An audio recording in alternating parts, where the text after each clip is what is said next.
broken down and tired of living life on the merry-go-round, and you can't find a fighter, but I see it in you. Of the characters who have jobs in family-rated films, 80% of the jobs are held by male characters, and you'll find almost no female characters in any kind of leadership position.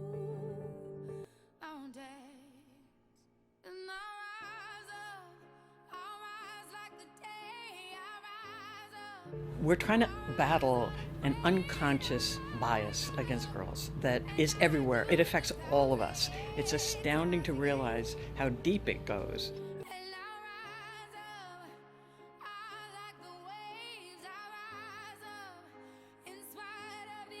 The very first thing I put on was a kids' TV show, and I immediately noticed that there seemed to be far more male characters than female characters. When I was counting on my fingers, I was like, could this be possible in something that's made for the youngest kid?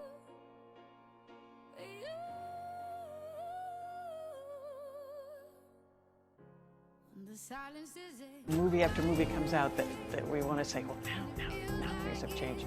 But it doesn't, is because the powers that be are still saying, yeah, but I don't know, that might have just been a one-off.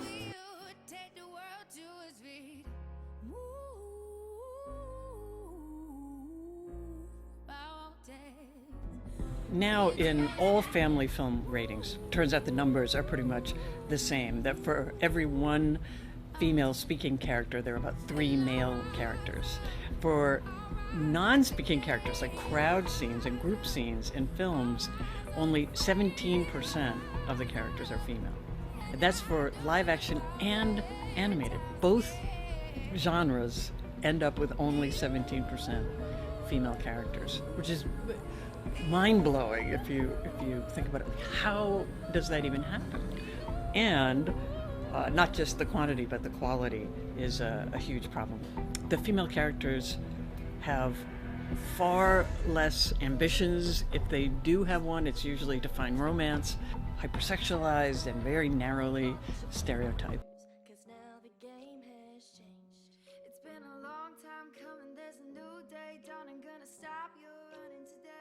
When I talk about this, I often get corporations and global companies that say, please come talk to our employees about how this unconscious bias gets in there. Because I've never heard this. I didn't know about this. You might say, well, wait a minute, you're making it. How do you not know? But I think the same phenomenon happens to them as happens to all of us. Is if that's what you see from a kid from the very beginning, if that's the ratio, that looks normal. So you don't notice that it's not normal. We don't realize the full extent of this unconscious bias.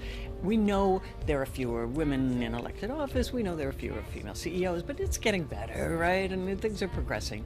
And we don't realize that it's utterly stagnated unconsciously. So how do you battle something when it's unconscious? Now let's look at portrayal. In addition to the numbers you just saw, females are far more likely to be sexualized in film than their male counterparts. Matter of fact, they're about 3 times as likely to be shown in sexually revealing clothing, partially naked, and they're far more likely to be thin. Obviously, what we see on screen and what we see in the world, they do not match. They do not match. Matter of fact, if we lived in the screen world, we would have a population crisis on our hands. I wanted to find out why. And it turns out that there are 2 drivers to inequality on screen: content creator gender and misperceptions of the audience. We conducted a study. We interviewed dozens of industry insiders and asked them about directors. Turns out both male and female executives, when they think director, they think male. They perceive the traits of leadership to be masculine in nature.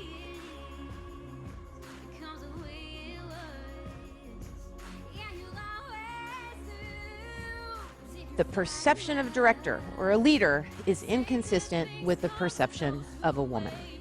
The roles are incongruous, which is consistent with a lot of research in the psychological arena. Second factor contributing to inequality on screen is misperceptions of the audience. 50% of the people that go to the box office and buy tickets are girls and women in this country, right? But we're not perceived to be a viable or financially lucrative target audience. If you want to change any of the patterns I just talked about, all you have to do is hire female directors. Turns out that female directors are associated with, in terms of short films and indie films, more girls and women on screen, more stories with women in the center, more stories with women 40 years of age or older on screen.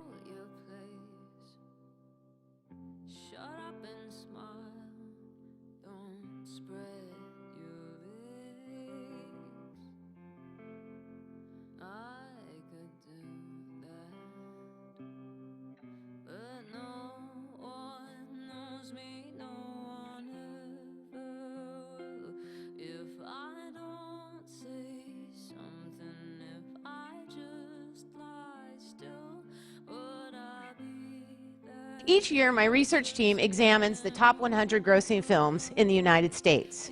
What we do is we look at every speaking or named character on screen. Now, to count in one of my investigations, all a character has to do is say one word. This is a very low bar.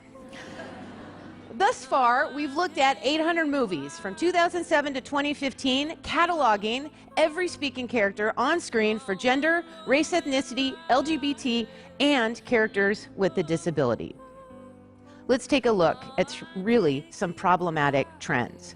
First, females are still noticeably absent on screen in film. Across 800 movies and 35,205 speaking characters, less than a third of all roles go to girls and women.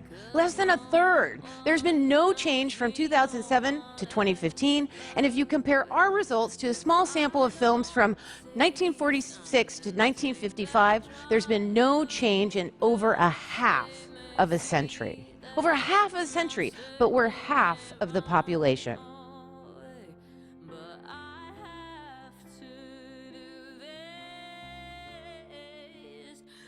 Further, there's some misperceptions about whether females can open a film.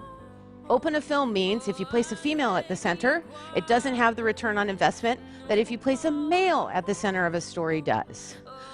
This misperception is actually costly. Right?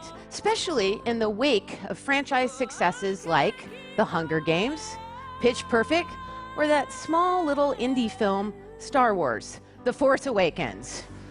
It's all a business. And off-screen, Jennifer Lawrence herself has been making news with a kind of warrior challenge all her own. When hacked emails about her movie American Hustle revealed that she was paid less than her male co-stars, she wrote about it, saying if she were honest with herself, it was partly because she had fallen into a trap women face, not wanting to be difficult or spoiled, while men don't care. My question to myself was, why am I not asking for it? And I think I know that I've always kind of carried a habit of submissiveness with the idea of that makes me more likable. We need to talk about it. On average, women are paid 21% less than men. We can ask for the same exact thing as that men do. And we do face the reality that we do get judged more. It's just something that is intrinsic, and I would love to see change.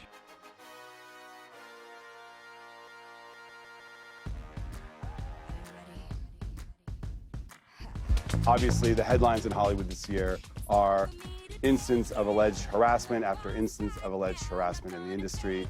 I'm curious about your thoughts on this and whether all of these stories coming out are going to lead to actual change.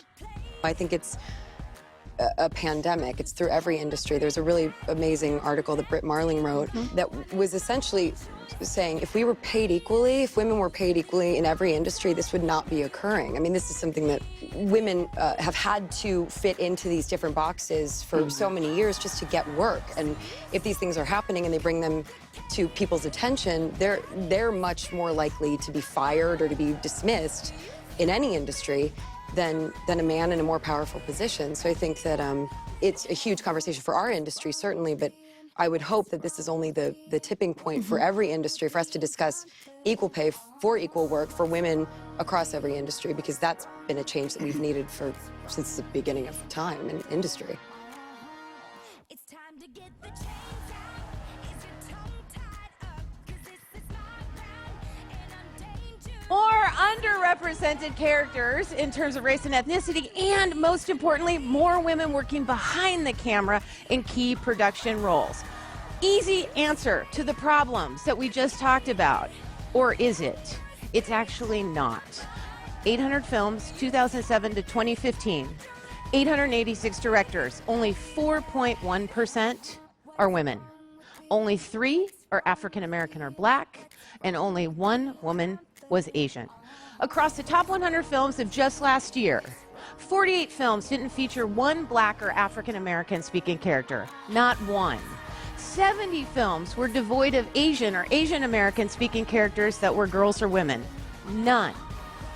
84 films didn't feature 1 female character that had a disability, and 93 were devoid of lesbians, bisexual, or transgender female speaking characters.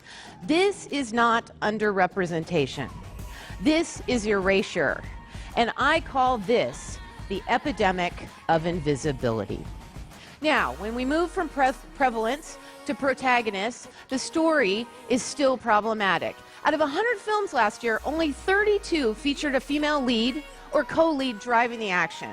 Only 3 out of 100 films featured an underrepresented female driving the story, and only 1 diverse woman.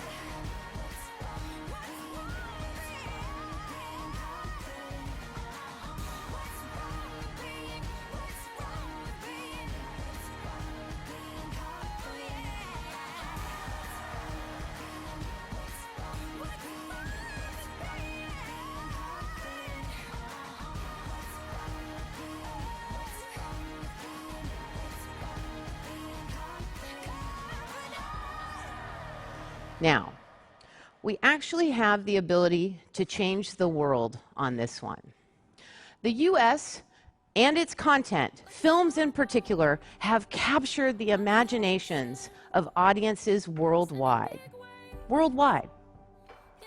So, that means that the film industry has unprecedented access to be able to distribute stories about equality all around the world.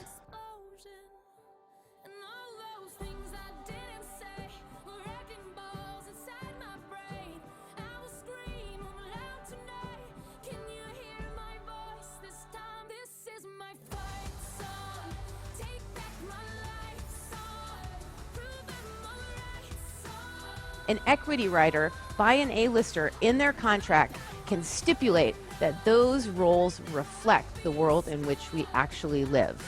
Now, there's no reason why a network, a studio, or a production company cannot adopt the same contractual language in their negotiation processes. Third solution, to adopt the Rooney Rule when it comes to hiring practices around directors. Now, in the NFL, the Rooney Rule stipulates that if a team wants to hire a coach from outside the organization, what they have to do is interview an underrepresented candidate. The exact same principle can apply to Hollywood films. How? Well, on these top films, executives and agents can make sure that women and people of color are not only on the consideration list, but they're actually interviewed for the job. Now, one might say, why is this important? Because it exposes or introduces executives to female directors who otherwise fall prey to exclusionary hiring practices. The fourth solution is for consumers like me and you. If we want to see more films by, for, and about women, we have to support them. We need to make our voices heard and our dollars count.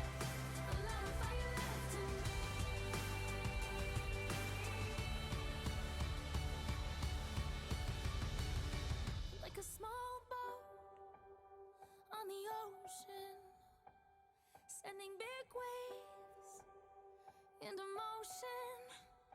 Like how a single word can make a heart open. I might